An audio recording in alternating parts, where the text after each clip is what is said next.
हुकूमत का पेट्रोल की कीमत में 74 जबकि डीजल की कीमत में 67 रुपए कमी का ऐलान। तेल की कीमतों में कमी का फायदा अवाम को मुंतकिल कर रही हैं। वजीर आज़म मोहम्मद शहबाज शरीफ ने ऐलान किया है कि खित्ते में कशीदगी के खात्मे, मुआशी सूरत हाल में बेहतरी और आलमी मंडी में तेल की कीमतों में कमी के बाद हुकूमत इसका मुकम्मल फायदा अवाम तक मुंतकिल कर रही है।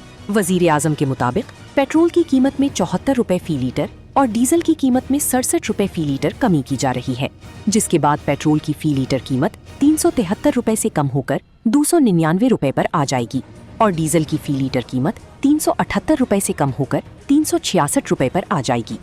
उन्होंने कहा कि हुकूमत ने कौम से जो वादा किया था उसे पूरा करने जा रही है।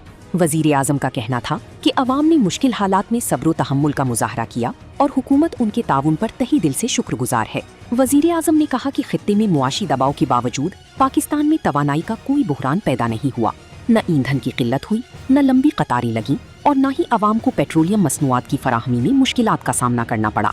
शहबाज शरीफ ने कहा कि हुकूमत मुआशी इस्तेहकाम बरकरार रखने, महंगाई में मजीद कमी लाने और अवाम को ज्यादा से ज्यादा रिलीफ फराहम करने के लिए मौसर इक़दामात जारी रखेगी।